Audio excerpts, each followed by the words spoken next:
Yes, I started as a financial analyst in New York City working for Standard and Chartered, then in fixed income. My job is a little bit different. I'm not a VC, but I help to connect VC with startup companies.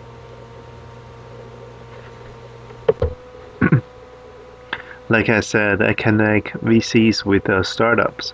Nowadays, I spend most of my time here in China. There's so many rich people here in China, and they want to invest their money. So my team and I help them to identify big potential startups, and then just help them to connect, and then they can either invest or simply buy out the startup companies. Our investment mainly focus in mobile technology at startups, even though there have been a lot of mobile app companies already, but we still see a great potential. This market is not saturated yet. So many day-to-day tasks that we can do, that we can using the apps to make things easy and more efficient. For example, um, I'm not sure how much I can share about this with you, but one of the very rich individual in China asked me to find a mobile technology company that can make an application that simply can drive our cars by using our iPhone or iPad. Now think about the potential market on that. I guess the biggest pearls of wisdom I can give you is just think outside the box. Innovation drives changes. Don't get used to things the same way. Keep thinking about the different ways to make things simpler and more efficient. Personally, I think human beings, we're just getting lazier and lazier by day, and when one day we'll be able to operate this whole earth from our phone, our iPad, or just simply by blinking into a Google glasses. I agree it is a risky thing to start a company, to be an entrepreneur. But the biggest advantage that you guys, the MBA students have, is you guys have the creativity and the innovation in your fresh new minds that no one ever had. This is a perfect timing for you guys to put those great ideas into actions, into something that can change the future. Of course, let's keep in touch. Next time I'm in the Baltimore area, let's meet up. I would love to learn about all the things that Johns Hopkins Business School, Career Business School has been teaching you, and then hopefully I can share some of my experience to help you to be an entrepreneur. The first question I guess I wanted to ask was, I guess, could you describe how you got started in venture capital? Well, yes, I spent 30 years in business and 15 and a half years as either CFO or COO, or last 8.5 years as a CEO of companies. And I did mergers and acquisitions for a Fortune 1000 company along the way. So I've always haven't dealt that much with straight venture capital, although we did internal startups. But I have done private equity, basically doing having either a private equity owner or a private equity firm that we sold to. How I got into doing this is I retired from working day to day and wanted to get involved in the innovation economy and wanted to get involved in building companies because, as I said, most of my career has been doing turnarounds, which are troubled companies, and I wanted to be on the creative side and not the problem-solving side. So I just came up, and it's another thing. I do this as a volunteer. Some weeks I work like more than 40 hours, and some weeks not. But I do this strictly as a volunteer for the Able Foundation. There's another place where I'm not, I'm not talking for your interview.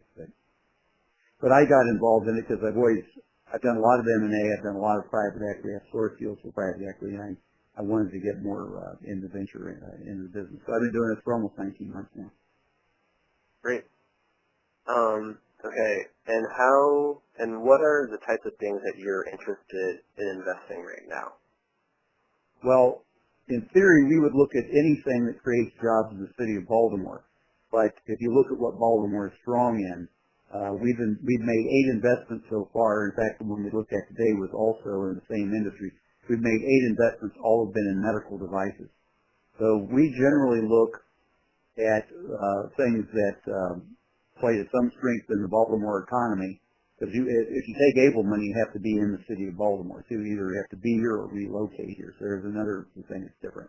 Because we're primarily doing this for economic development. So we generally want things that it's the triple bottom line. We want to do things that create a return, because we are looking for return. We want to do things that create jobs, and we also want to do the third bottom line for us is we want to do something that's good for society. So if something made a lot of money and it produced a lot of jobs, let's say it did online gambling or something, or manufactured cigarettes, we wouldn't do that because it would hit 2 of the 3 of the bottom line, but not the good for humanity. So essentially, where everything we have looked at since I've been here has pretty much been medical related or alternative energy related. Cool.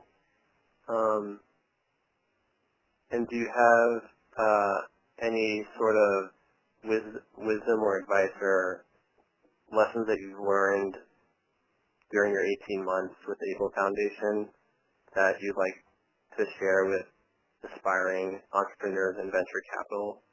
Yeah, well, it's not just things I learned in 18 months. I learned throughout my whole career, and as I said, I've done a lot of M&A and so forth. One, you have to be very, very skeptical of what's presented to you, because nobody presents an idea they don't believe in. But the fact that they believe in it doesn't mean that it's credible.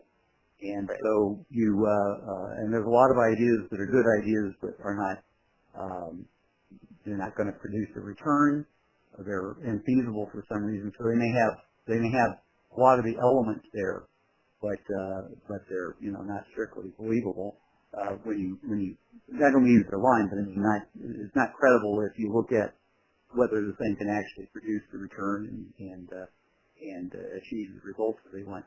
Generally, what we focus in, we'd like to see. We like, it's the old saying, oftentimes, and this is even more true in private equity, I think, with some respects, venture capital, and maybe true of both, bet on the jockey and not on the horse. So as important as the idea is, you also want to make certain that the management team is credible, and it's helpful if they have a lot of experience. Sometimes it's actually helpful if they failed before in a business, because you learn a lot doing that. So one thing is to really look at the qualifications, credibility, and the track record of who's putting it together. We also, in terms of the idea, we like strong intellectual property positions. And for those of us that are interested in getting our foot in the door for becoming involved with venture capital, how would you, how can students kind of like break into this field? Well, I would think you might want to experience is always important. There's a saying that I heard one time, and the guy I gave it to is now treasurer of a very, very large company. He told me later he had followed my advice in picking a job, because at that time he was 32. He ended up getting an MBA from Kellogg. He's treasurer of a big company now. And the advice I gave him when we sold, I did turnaround, so we would fix companies and sell them. So I told him, like, close to the end of our time together, and it's under 35, go for experience over money. Over 35, go for money over experience. And so what I would say is, if you really wanted to be in this industry, go and intern, even if you have to do it for free.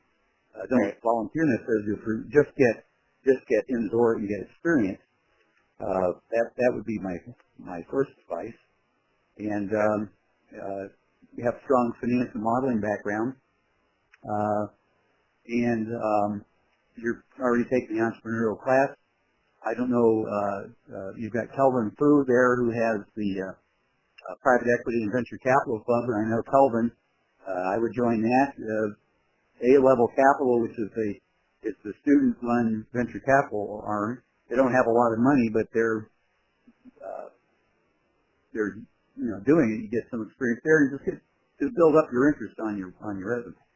But I would go in and try to get an internship as soon as possible, and then build relationships there. Okay. And my last question is, would you be interested in sharing your experiences with students at Cary? How would I do that? I know you're already involved with the City Lab class, but would you potentially be interested in maybe coming in, talking for a little bit, for maybe 15 to 20 minutes or 15 minutes? Yeah. I've done anything to help. Our classes. Yeah, it'd be fine. Yeah. Okay. Great. Well, those are all the questions that I have. I really appreciate you taking some time to talk with me about your background and experiences and advice. I know that this was all kind of put together on very short notice, and I know that you're a very busy person, so if you'd like, I would. I'm happy. I'm happy to do anybody ever asks me for help, I try to help them. I like Lindsay lots. Anything to help Lindsay, anything for the Cary School. That's all great. If you'd like, I might be able to. There's some venture capitalists in town that we work with. If you would like, if you want to do an interview with them, you can interview them. It also would give you a contact that then you might be able to use as a pathway into talking about internships and so forth. So more than the interview, I could make an introduction if you would like that might be useful career-wise for you. Yeah, that'd be great. All right. So I will try to figure out the best person to do that with. I think it'll be Jacob Vogelstein, who's Hopkins PhD. He's in a very nice guy. He's in one device firm, and they're raising another fund to start a new one. So they're just raising the money. So there's maybe opportunity there. He's a Hopkins guy. His father is one of the top medical Bert Vogelstein at Hopkins. His father is an internationally eminent person in medicine too. So it would be a really good contact for you to have. Great, thank you. Could you just maybe you want me to send you an email to follow up with you? Yeah, send me an email, and then sometime this week, and I'll introduce you to Jacob, and hopefully I can't guarantee he'll do anything. He's a very nice guy, and he spoke. I've met him, and we worked on a couple of things together. And he was at Innovation Week. I don't know if you participated in the Innovation Week thing 2 or 3 weeks ago, but we were all in a medical devices thing, and he presented there. And he talked about advice being given him when he was a PhD student about business or academics. So I think he would be a person who was, he's not that old either. I assume he's in his 30s. But he would be a person who I think would be very open to talking to students. Okay, great. Thank you. Okay, you're welcome. All right. Thanks, Dave.